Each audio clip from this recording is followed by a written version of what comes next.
வணக்கம் மருது உறவுகளே, நீங்கள் அளிக்கும் ஆதரவிற்கு நன்றி. வாருங்கள் இன்றைய நிகழ்ச்சிக்கு செல்வோம். தமிழ்நாடு போராடும் என்று திமுக சார்பில் கூறி வருகின்றனர். இது தொடர்பாக ஒரு நிகழ்ச்சியில் பேசிய தமிழ்நாட்டின் ஆளுநர் திரு என் ரவி அவர்கள் கூறும்போது, தமிழ்நாடு முழுவதும் பயணிக்கும் போது தமிழ்நாடு போராடும் என்று சுவர்களில் எழுதியுள்ளனர். யாருடன் போராடும்? தமிழ்நாட்டை எதிர்த்து யாருமே சண்டை போடவில்லை. இங்க எந்த சண்டையும் இல்லை என கூறினார். அதற்கு பதில் அளிக்கும் விதமாக தனது எக்ஸ் தள பதிவில் திரு ஸ்டாலின் அவர்கள் சில கேள்விகளோடு எதிர்த்து போராடும் என கூறி உள்ளார். அதை ஒவ்வொன்றாக பார்ப்போம். ஹிந்தியை ஏற்றுக்கொண்டால் கல்வி நிதியை கொடுப்பதாக கூறுகின்றனர் என்று கூறி உள்ளார்.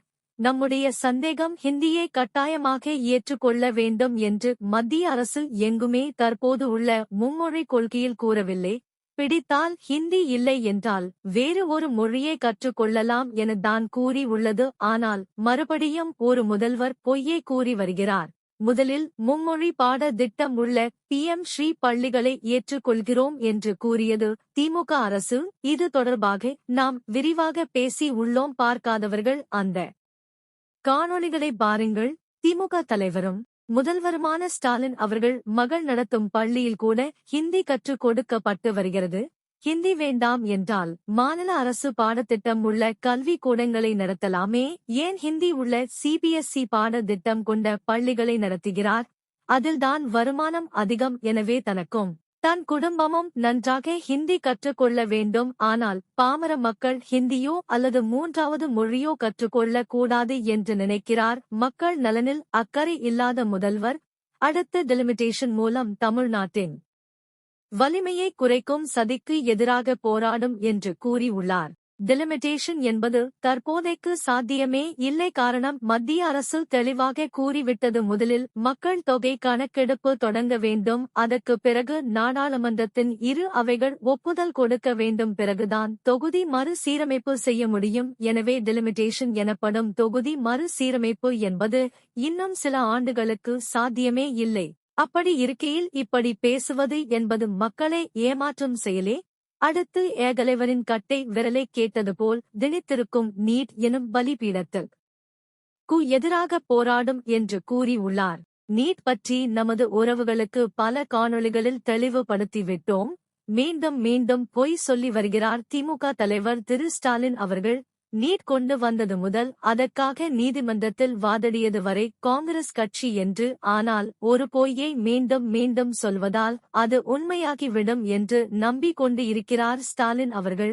நாட்டையே நாசப்படுத்தினாலும் தமிழ்நாடு மட்டும் 11.19% வளர்ச்சி பெற்று பிற மாநிலங்களுக்கு ஒளிகாட்டுகிறதே என்று நாள்தோறும் அவதூறுகளை பரப்பி கலவரம் நடக்காதா என ஏங்கிக் கிடக்கும் நரிகளுக்கு எதிராக போராடும் என்று கூறி உள்ளார். இது பற்றி விரிவாக பார்ப்போம். தமிழ்நாடு 11.19% வளர்ச்சி என்று கூறுகிறார். அப்படியானால் மாநிலத்தின் கடன் சுமை குறைந்து இருக்க வேண்டும், வருவாய் பெருகி இருக்க வேண்டும். ஆனால் கடன் சுமை சுமார் 10 லட்சம் கோடி நெருங்கி வருகிறது. அப்படியானால் எங்கே உள்ளது வளர்ச்சி? ஏன் கடன் மின் கட்டணம் முதல் பால் விலை வரை உயர்த்தியது திமுக அரசு? வளர்ச்சி என்றால் ஏன் ஆசிரியர் முதல் செவிலியர் வரை போராடினார்கள்? ஊதிய உயர்வும் பணி நிரந்தரம் கேட்டும். பணி நிரந்தரம் செய்தால் சரியான ஊதியம் கொடுக்க வேண்டும். ஆனால் அரசிடம் பணம் இல்லை, அதனால் பணி நிரந்தரம் செய்யவில்லை. மத்திய அரசு பணம் கொடுக்கவில்லை என்று கூறி செவிலியர்களை பணி நிரந்தரம் செய்யாததை கூறிய திமுக அரசுக்கு நீதிமன்றம் கொட்டு வைத்ததை நாம் கடந்த மாதம் கூறியிருந்தோம். இப்படி எங்கேயுமே தமிழ்நாடு வளரவில்லை. ஆனால் போலியான ஒரு பிம்பத்தை கட்டமைக்க முயற்சி செய்கிறார் திரு ஸ்டாலின் அவர்கள். ஆசியுடன் இந்திய மக்களின் ஒற்றுமையை சீர்குலைத்து மீண்டும் மனுதர்மத்தை நிலைநாட்டத் துடிக்கும் ஆதிக்க வெறியர்களுக்கு எதிராக போராடும் என்று கூறி உள்ளார். இதன் உண்மையை நீங்கள் சிந்திக்க வேண்டும். RSS இயக்கம் தமிழ்நாட்டில் ஒற்றுமையை சீர்குலைக்க முயற்சி செய்ததா என்றால் கண்டிப்பாக இல்லை என்றே கூறலாம். கடந்த காலத்தில் கருணாநிதியே RSSம் திராவிட இயக்கம் போல ஒரு சமூக இயக்கம் என கூறி உள்ளார். அப்படியானால் திரு ஸ்டாலின் அவர்கள் அவரது தந்தை கருணாநிதி போய் கூறினார் என கூற வருகிறாரா? இப்படி மீண்டும் மீண்டும் மக்களை ஏமாற்ற முயற்சி செய்து வருகிறார் திரு ஸ்டாலின் அவர்கள். அடுத்து அறிவியல் மனப்பான்மையை விதைக்கும் கல்வி நிலையங்களுக்குள் சென்று மூடநம்பிக்கைகளையும் புரட்டுக் கதைகளையும் சொல்லி இளம் தலைமுறையை நூறாண்டு பின்னோக்கி இழுக்கும் சதிக்கு எதிராக போராடும் என கூறி உள்ளார்.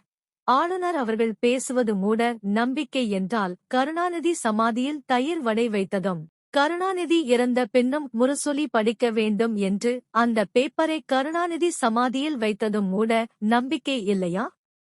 கருணாநிதி உயிரோடு இருந்த போது புட்டபர்த்தி சாய்பாபா காலில் உங்கள் அன்னை விழுந்து வணங்கினார், அது மூட நம்பிக்கை இல்லையா? கடவுள் இல்லை என கூறும் ஸ்டாலின் அவர்கள் மனைவி திருமதி துர்கா ஸ்டாலின் அவர்கள் கோவிலாக செல்வதும் யாகம் செய்வதும் மூட நம்பிக்கை என்று கூறி அவரை தடை செய்யலாமே. திரு ஸ்டாலின் அவர்கள், இன்னும் எத்தனை காலத்திற்கு மக்களை முட்டாள் ஆக்குவீர்கள்? முதல்வர் திரு ஸ்டாலின் அவர்களே, எந்த ஒரு சீர்திருத்தத்தையும் முதலில் உங்கள் வீட்டில் இருந்து தொடங்குகள். முதல்வர் அவர்களே, அதை விடுத்து மக்களை முட்டாள் ஆக்க முயற்சி செய்ய வேண்டாம். துணை முதல்வர் திரு உதயநிதி அவர்கள் மகன் இன்பநிதி அவர்கள் வெளியிட்டு உள்ள நடிகர் தனுஷ் நடித்த இட்லி கடை படம் மக்கள் மத்தியில் பெரிய அளவில் எடுபடவில்லை. எனவே அமைச்சர் மா சுப்பிரமணியன் அவர்கள் ஆதரவற்ற குழந்தைகளுக்கு இட்லி வாங்கி கொடுத்து இட்லி கடை படத்திற்கு அழைத்து சென்றார். அப்பேட்டை சட்டமன்ற அலுவலகத்தில் அமைச்சர் மா சுப்பிரமணியன் ஏற்பாட்டில் தாய் தந்தையரை இழந்த அன்பு கரங்கள் திட்டத்தில் பதிவு செய்துள்ள 100க்கும் மேற்பட்ட குழந்தைகள் மற்றும் பெற்றோருக்கு காலை உணவு வழங்கி தொடர்ந்து அவர்களுடன் சமீபத்தில் வெளியான இட்லி கடை திரைப்படத்தை பார்க்க அழைத்து செல்லப்பட உள்ளனர். நம்முடைய சந்தேகம், ஒரு சுகாதார அமைச்சரின் வேலை என்னவென்று தெரியாதவர் சுகாதாரத்துறை அமைச்சர். சில மாதம் முன்பு தமிழ்நாட்டில் உள்ள அரசு மருத்துவமனைகளில் இதய சிகிச்சை மருத்துவர்கள் போதிய அளவில் இல்லை என்று கூறியிருந்தோம். ஆனால் அது பற்றி என்ன நடவடிக்கை எடுக்கப்பட்டது என்று இதுவரை தகவல் இல்லை. ஆனால் முதல்வர் குடும்பத்தில் அடுத்த வாரிசு அரசியலுக்கு வரப்போகிறார் என்று அறிந்து அவர் வரும்போது மீண்டும் தனக்கு சீட் கிடைக்கும் பொருட்டு அதற்கான ஏற்பாடு இப்பொழுதே தொடங்கிவிட்டார். திரு மா சுப்பிரமணியன் அவர்கள், தமிழ்நாடு இவ்வளவு சீர்கெட்டு போகும் என்று கனவிலும் யாருமே நினைத்து இருக்க மாட்டார்கள். ஆட்சி நடத்த தெரியாதவர்கள் கையில் நாட்டை கொடுத்தால் என்ன ஆகும் என்பதற்கு தற்போது நடக்கும் திமுக ஆட்சியே உதாரணம். தப்பி தவறிக்கூட திமுக மற்றும் அதன் கூட்டணி கட்சிகளுக்கு வாக்கு செலுத்துவது என்பது நமது எதிர்காலத்தை மட்டுமில்லை, நம்முடைய சந்ததியின் எதிர்காலத்தையே கேள்விக்குறியாக்கிவிடும். இந்த திமுக அரசில் சீரழிந்த துறைகளில் போக்குவரத்து துறையும் ஒன்று. பல ஊர்களில் சரியான போக்குவரத்து வசதி இல்லை. வெளியில்தான் மழை பெய்யும், ஆனால் அரசு பேருந்தில் மழை ஒழுகி மக்கள் நனைந்து கொண்டே பயணம் செய்யும் அவல நிலையில்தான் உள்ளது விளம்பர மாடல் அரசின் போக்குவரத்து துறை.